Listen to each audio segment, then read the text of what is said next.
Hello friends, welcome back to study कर। मैं हूं आपका दोस्त प्रभाकर। तो आज हम डिस्कस करेंगे डेली करंट अफेयर्स में 28 जुलाई 2022 से related most important current affairs के क्वेश्चन। तो आप इस लेक्चर को बहुत ही ध्यान से सुनिएगा, लास्ट तक सुनिएगा।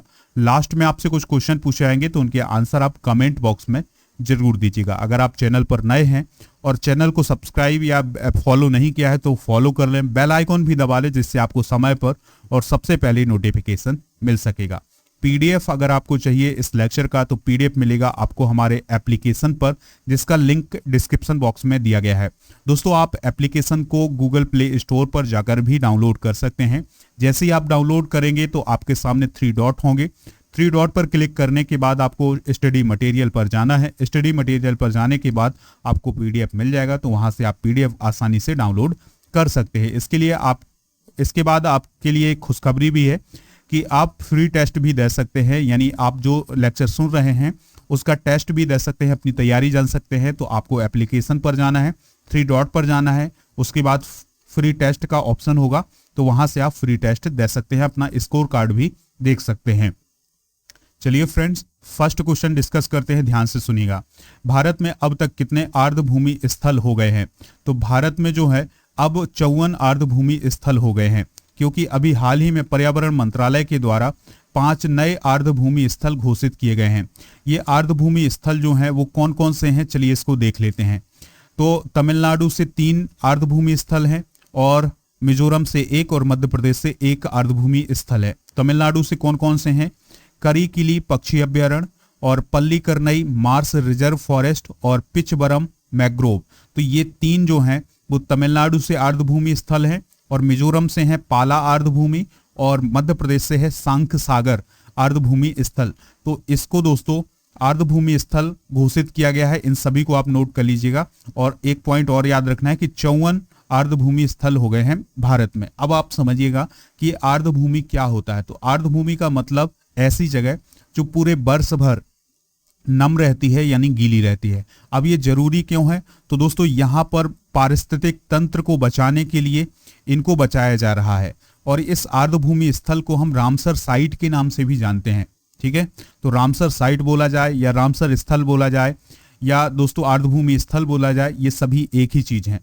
ठीक है, तो आर्द्रभूमि स्थल क्या काम करते हैं कि जो भूमि प्रदूषण है उसको बचाने का काम करते हैं, भूमि को बचाने का काम करते हैं, वनस्पति को बचाने का काम करते हैं। इसलिए पूरी दुनिया में इस आर्द्रभूमि स्थल को भी बचाने का काम किया जा रहा है। 2 फरवरी 1971 को ईरान के कैस्पियन सागर के तट पर स्थित एक शहर है जिसका नाम है रामसर शहर। वहां पर आर्द्रभूमि को बचाने के लिए एक संधि हुई थी, जिसे हम रामसर ट्रीटी या रामसर संधि के नाम से जानते हैं। तो रामसर संधि का जो उद्देश्य है वो पृथ्वी पर आर्द्रभूमि का कंजर्वेशन करना है, यानी उनको प्रोटेक्ट करना है।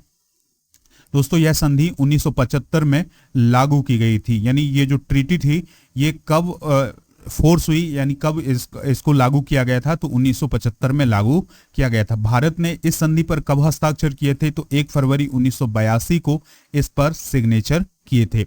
भारत की जो पहली रामसर स्थल है या रामसर साइट है तो वो है उड़ीसा की चिल्का झील, और चिल्का झील के साथ केवलादेव पक्षी अभ्यारण्य को भी रामसर स्थल घोषित किया गया था।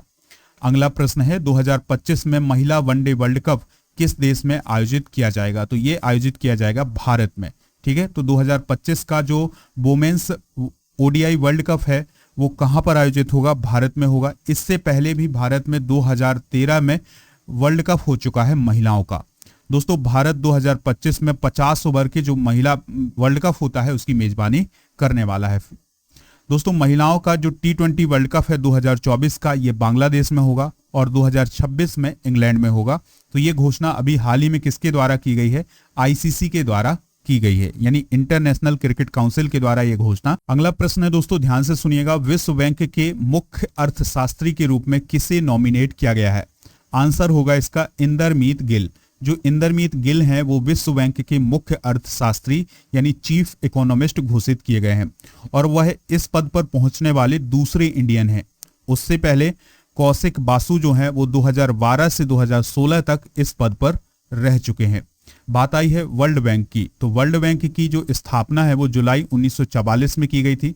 प्रेसिडेंट्स हैं इसके डेविड माल्पस, इसका हेडक्वार्टर है वाशिंगटन डीसी में। विश्व बैंक एक विशिष्ट संस्था है। इसका जो मुख्य उद्देश्य है, जो मुख्य पर्पज है, वो है सदस्य राष्ट्रों को पुनर्निर्माण और विकास के कार्यों में आर्थिक सहायता देना। अगला प्रश्न है, बजराम बेगज किस देश के राष्ट्रपति चुने गए हैं और उन्होंने राष्ट्रपति पद की शपथ ली है? तो दोस्तों वो अल्बानिया के राष्ट्रपति चुने गए हैं और उन्होंने राष्ट्रपति पद की शपथ ली है।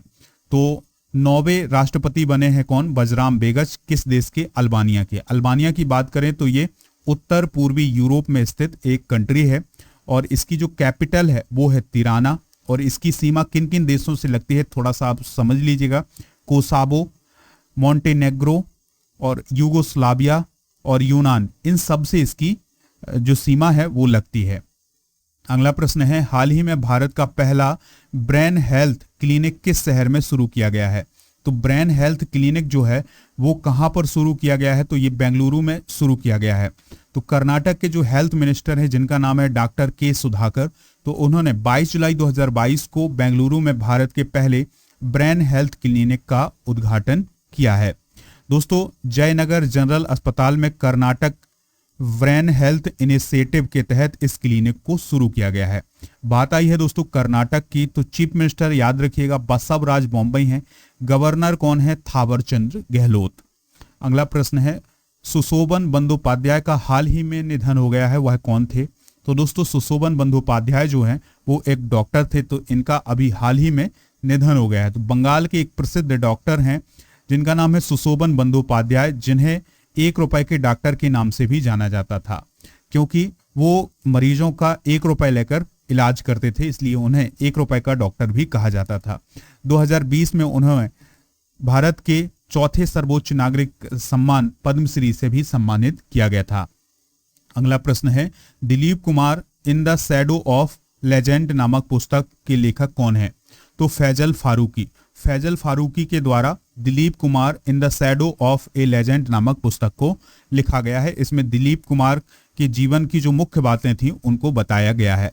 दिलीप कुमार की अगर हम बात करें तो उन्हें यूसुफ खान के नाम से भी जाना जाता था। और जो फैजल फारूकी हैं वो mouthshut.com नामक एक संस्था चलाते हैं जिसके वो संस्थापक हैं और CEO हैं। अगला प्रश्न है, कौन सा देश 2024 के बाद अंतर्राष्ट्रीय अंतरिक्ष केंद्र से अलग हो जाएगा, यानी इंटरनेशनल स्पेस सेंटर से अलग हो जाएगा? तो वह कौन सा देश है जिसने ये ऐलान किया है कि 2024 के बाद इंटरनेशनल स्पेस स्टेशन से वो अलग हो जाएगा? तो आंसर है इसका रूस। तो रूस ने ये अभी हाल ही में ऐलान किया है। तो रूस 2024 के बाद अंतर्राष्ट्रीय अंतरिक्ष स्टेशन से अलग हो जाएगा।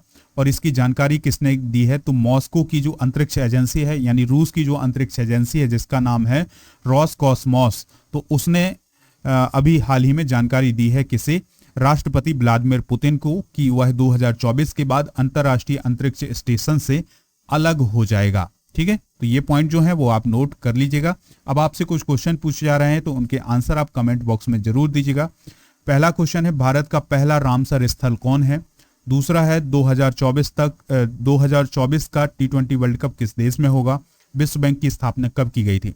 तो इन तीनों प्रश्नों के आंसर आपको कमेंट बॉक्स में जरूर देना है। अगर आपको ये लेक्चर पसंद आया है तो आप इसे लाइक कर दें, एप्लीकेशन डाउनलोड कर लें PDF के लिए, टेस्ट के लिए। दोस्तों मिलते हैं नेक्स्ट लेक्चर में। जय हिंद, वंदे मातरम।